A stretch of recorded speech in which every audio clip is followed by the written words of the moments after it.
अजितदादांच्या निधनानंतर त्यांच्या पत्नी आणि राज्यसभा खासदार सुनेत्रा पवार आज शपथविधी घेणार आहेत.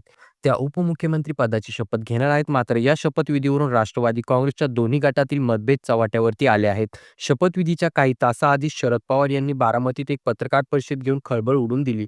आपल्याला सुनेत्रा पवारांच्या शपथविधीबाबत काहीच माहीत नाही. आपण चर्चेत सहभागीही नव्हतो. सुनील तटकरे आणि प्रफुल्ल पटेल यांनी पक्षांतर्गत हा निर्णय घेतला असेल असं पवारांनी वक्तव्य केलं. पवारांच्या या वक्तव्यानंतर राजकीय वर्तुळात अनेकांच्या भुवया उंचावल्या आहेत. सुनेत्रा पवारांचा शपथविधी सोहळा इतक्या घाईने का घेतला जात आहे? यामागे नेमकं काय कारण आहे? याबाबत विविध चर्चांना उधाण आलं आहे. शरद पवार यांच्या या वक्तव्यानंतर अजित पवारांचे थोरले चिरंजीव पार्थ पवार बारामतीत पवारांचं निवासस्थान असलेल्या गोविंद बागेत दाखल झाले आहेत. मागील सव्वा एक तासापासून शरद पवार यांच्यासोबत त्यांची बैठक देखील सुरू आहे.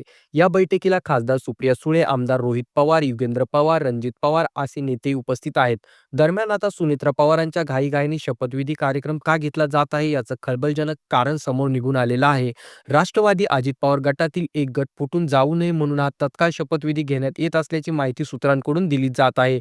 सुरुवातीपासूनच अजितदादा पवार गटातील एक गट फुटण्याची स्थिती होती.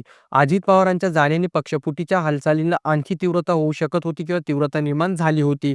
याच पार्श्वभूमीवरती सुनेत्रा पवारांचा शपथविधी तातडीने घेतला जात असल्याची माहिती समोर निघून येत आहे.